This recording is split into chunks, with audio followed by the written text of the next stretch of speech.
Before we begin, don't forget to subscribe to the channel, leave a like on this video, and tell us in the comments where you're listening from. Now, let's get into the story. I used to think my life was small in the best possible way, predictable. Held together by little routines that made me feel safe. Saturday mornings were farmers market peaches and the same coffee shop where the barista knew my name. Sundays were Mass at St. Agnes, the old red brick church on the corner with a bell that always felt a little too loud for the neighborhood. I liked it anyway. I liked the way the late morning light fell across the stained glass, how the old ladies in the third pew whispered their prayers like they were swapping recipes, how the smell of wax seemed to coat the week's worries and press them into silence. I liked walking and holding Michael's hand and sitting down together like we had already agreed on forever. Michael was the kind of boyfriend who made my friends say, "Keep him." He was attentive without being clingy, generous without keeping score. He remembered my mom's birthday. He replaced the battery in my car key when I didn't even know it was dying. He texted me photos of dogs on the street and soups he was proud of cooking, and when we fought he was the first to ask if we could talk. He made me feel like steady was the same thing as happy.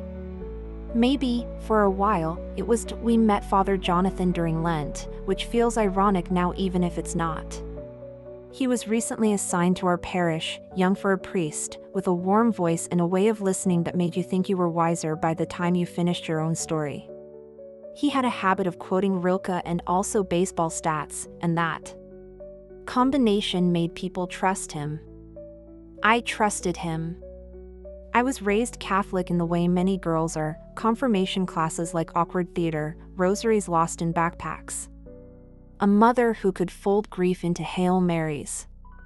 Father Jonathan felt like the first priest who didn't want to scare me toward goodness or guilt me into it. He invited us. That was his word.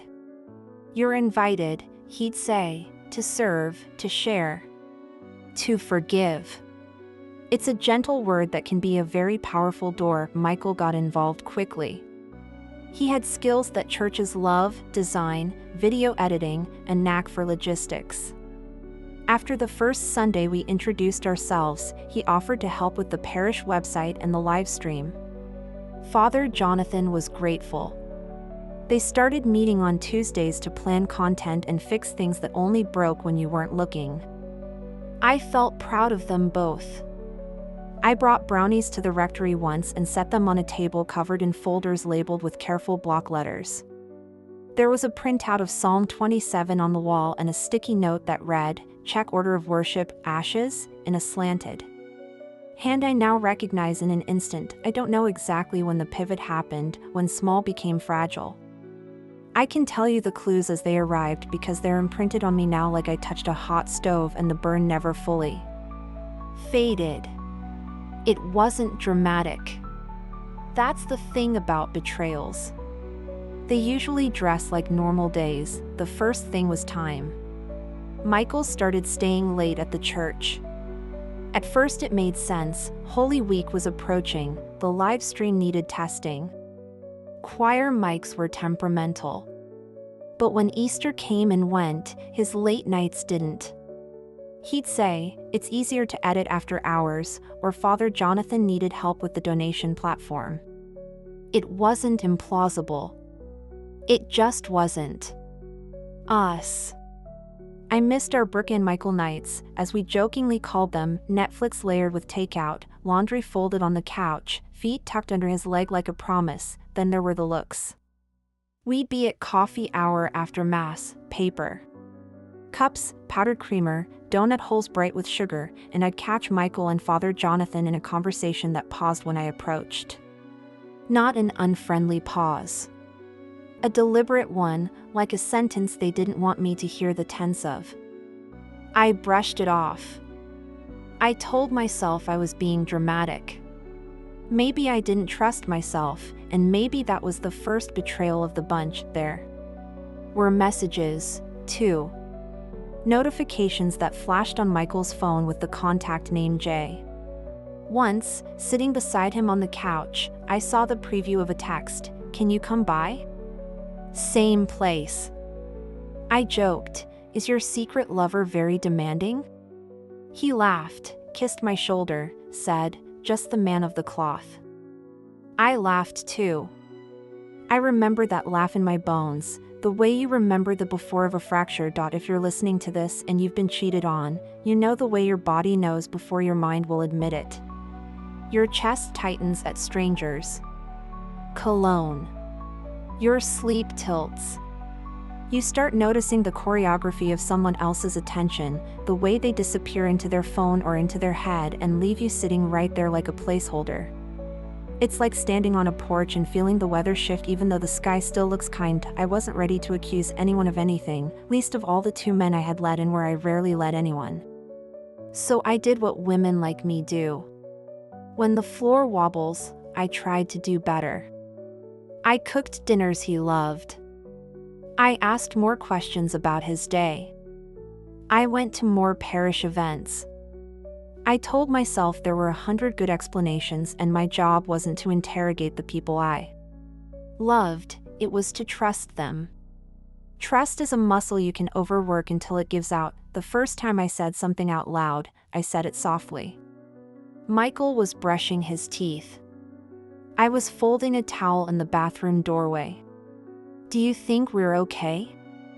I asked, and it took him a second to respond because he had foam in his mouth and because the question slid past his guard. He spat, rinsed, turned, and said, too quickly, "Yeah, of course, why?" I said, "I feel like I'm losing you too." "I don't know." "Busyness?" He hugged me, toothpaste mint on his breath, and said, "I'm right here. You're my home." I cried a little because I wanted to believe him and because part of me did. Parts of us can be honest while other parts are working on something else entirely. Around that time, Father Jonathan started preaching about secrets. Not in a scolding way. In the way of a man who wanted people to set down the heavy hidden thing. Confession isn't about punishment, he said. It's about being seen and still loved. The whole church fell in love with that line. People repeated it in grocery store aisles, in school pickup lines, in living rooms where we gathered for small group studies. I repeated it too. I didn't know then what it would cost me to test it. The night everything cracked open was a Tuesday.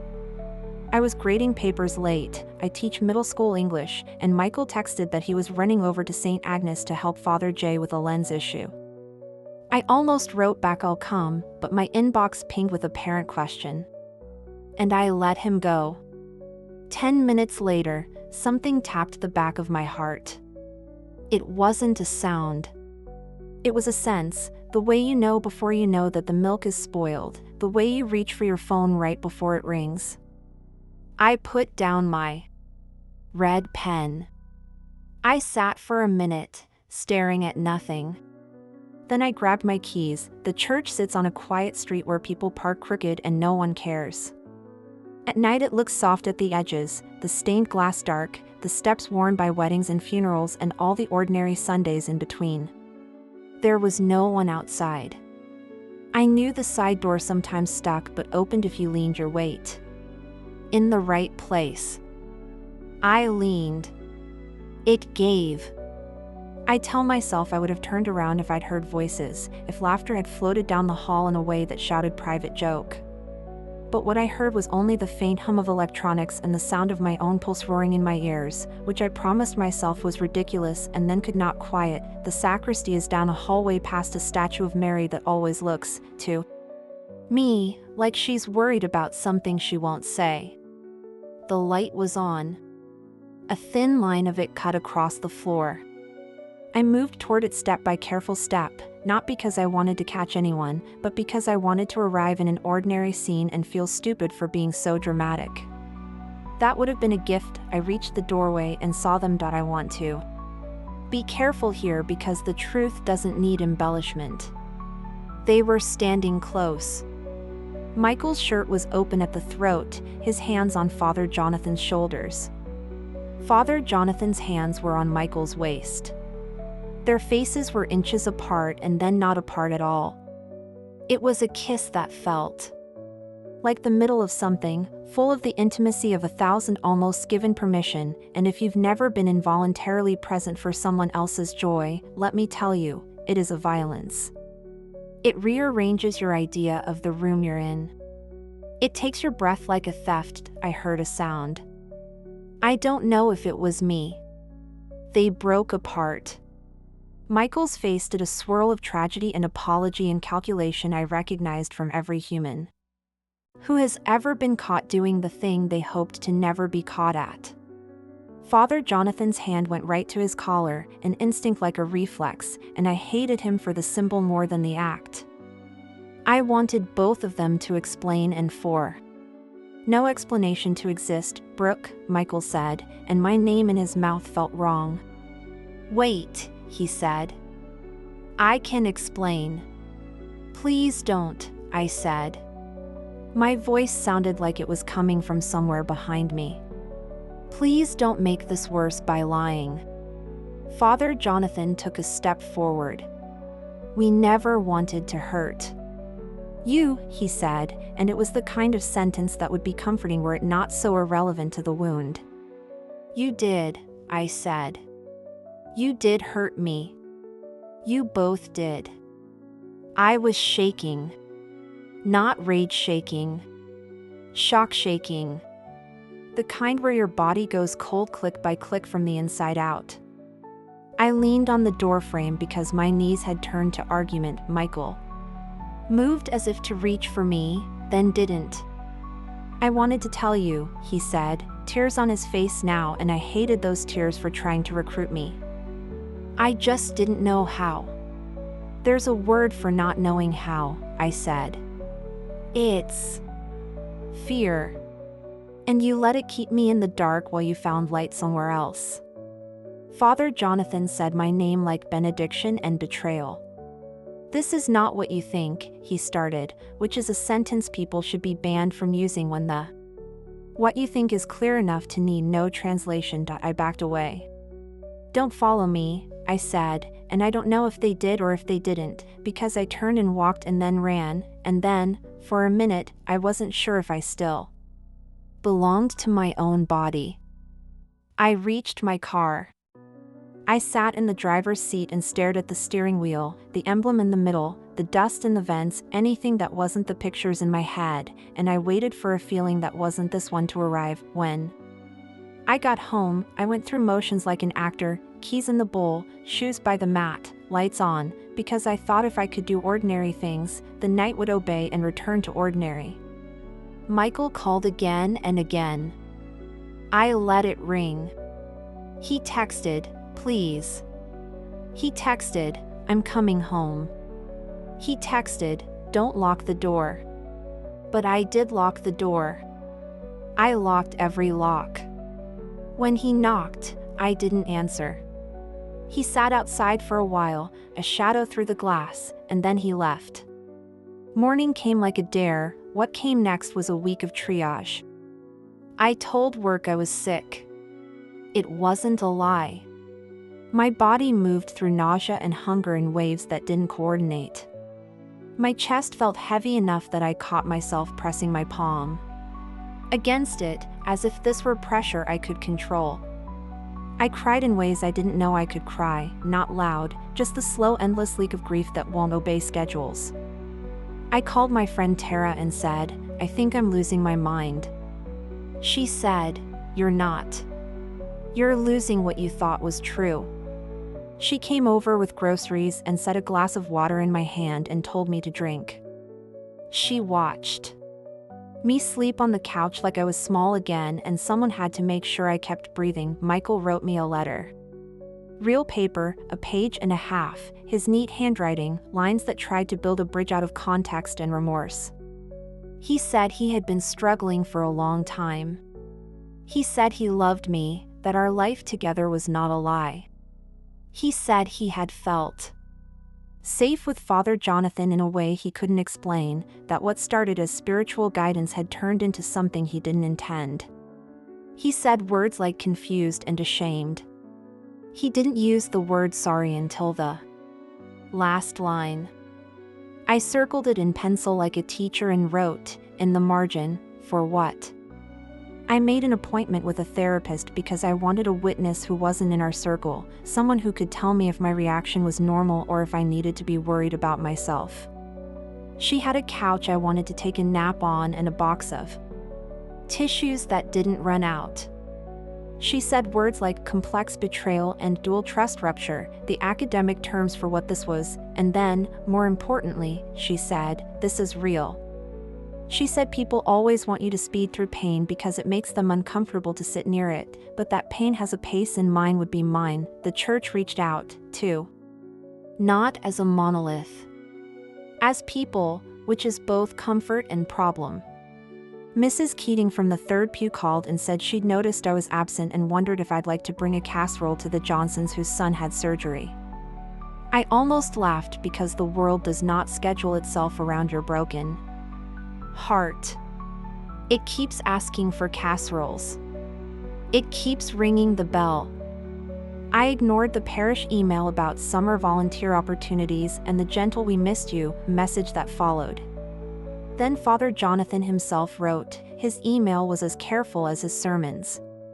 He acknowledged my pain without naming his role in it beyond a general "I'm sorry for the hurt you're experiencing." He spoke of prayer. He said he'd be stepping back from certain parish duties for personal reasons, a sentence so tidy I could have cut my fingers on it. He invited me to talk, to process, to seek reconciliation. I closed my laptop and went for a walk I didn't plan to end. The sky looked plain and that felt like mercy. When I finally agreed to see Michael, we met at a park where we'd once watched fireworks.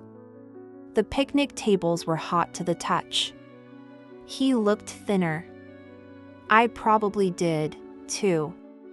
We sat across from each other like strangers who knew too much. He told me the long version. How he'd felt pulled toward men before and buried it. How the church had been the one place where he could be loved without having to say everything he was. How meeting Father Jonathan had felt like being understood in a room with the lights turned on. How what began as mentorship had become confession and then something without a name, and how naming things had always been his downfall.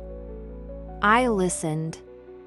I didn't interrupt because I wanted to know every detail so I could either stitch something back together or know there was nothing left to sew. What about me? I finally asked. Was any of it real? He held my eyes like it hurt. All of it, he said. And also this. I don't know how to make those fit. You don't get to make them fit, I said. You made choices that kept me in the dark. That's the part one can't bless. He cried. I let him. I wasn't ready to absolve anyone. I still am not. But in that moment, I realized something that made me feel less like a victim and more like a person who could choose. I didn't have to decide everything that day. I could decide the next right thing, and the next, and I could let time do some of the slow heavy lifting that no one's heart has muscles for at once. I moved out of the apartment we shared. I packed my books and my grandmother's quilt and the mug with the chip I always swore I'd replace. I left the plant that loved him more. I swear it leaned toward his light. I stayed with Tara for 2 weeks and then signed a lease on a 1-bedroom. That smelled like promise and new paint.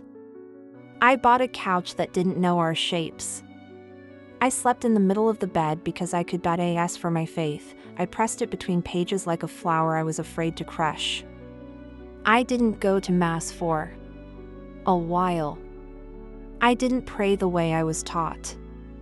I walked instead, long loops around the lake where teenagers fished for nothing in particular and old men argued about sports with the gentleness of people who know arguments are just ways to say I'm here. I watched the seasons move without asking my permission.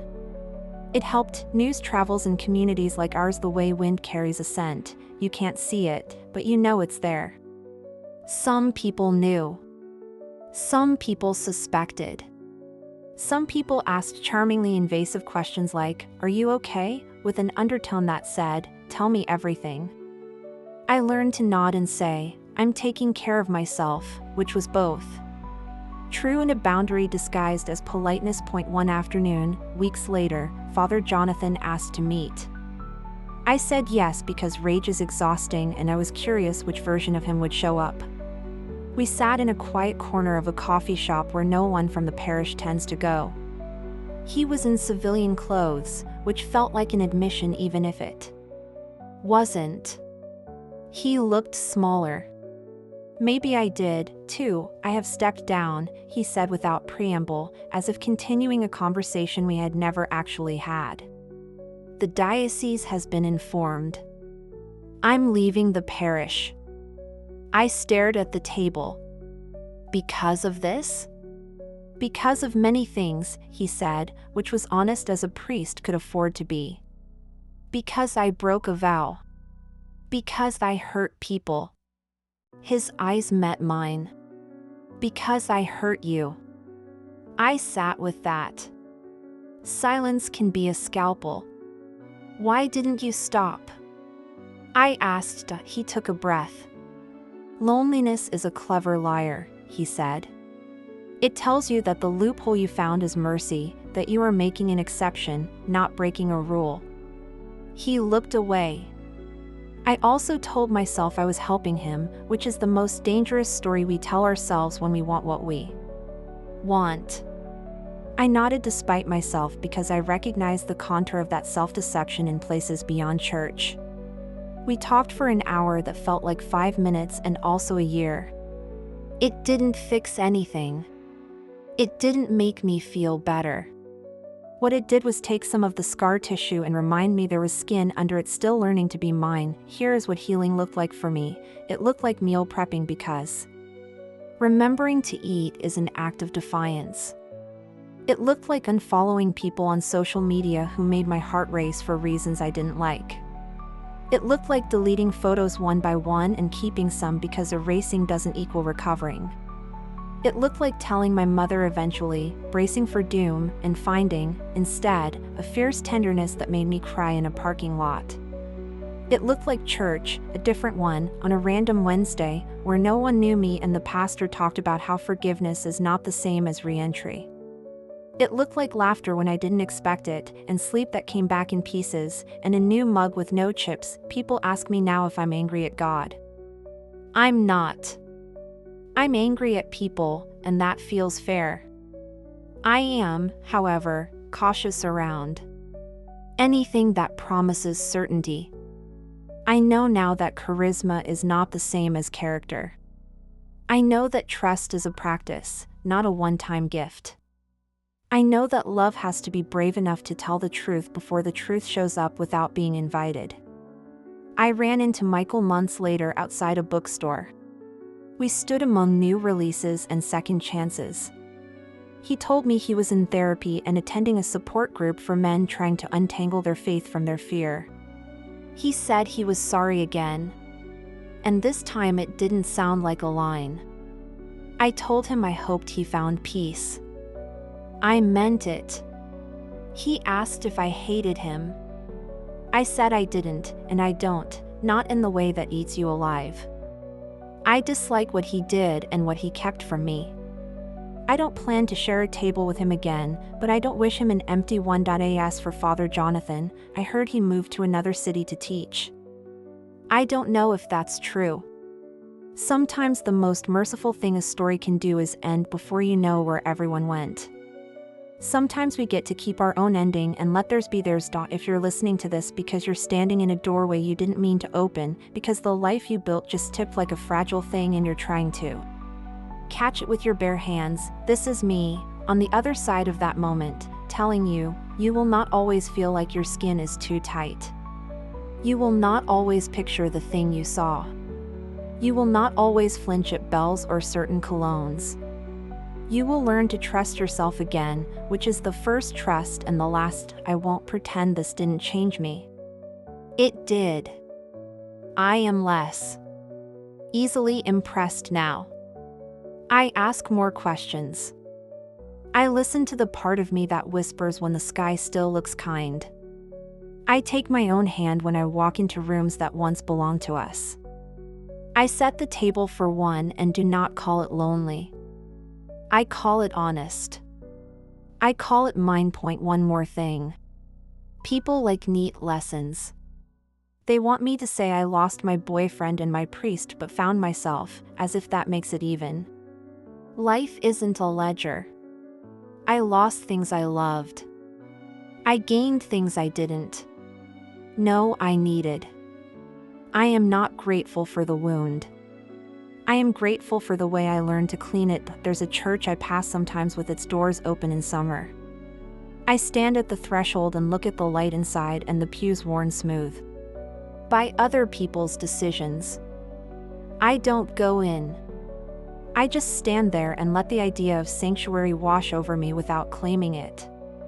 Maybe one day I'll sit down again. Maybe I won't. Either way, I'm practicing a kind of faith that looks like telling the truth even when it shakes my voice, even when it dismantles the life I thought I had. Especially then. So that's my story. The day I found the man I loved with the man I trusted most, in the place where I was supposed to be safest. It broke me open. It didn't end me. And if you're living through your own version, let me be the voice that says what Father Jonathan used to say, only differently. You are invited to leave what hurts, to choose what's real, to sit with your pain until it gets softer at the edges. You are invited to your own life. I'm already there, waiting.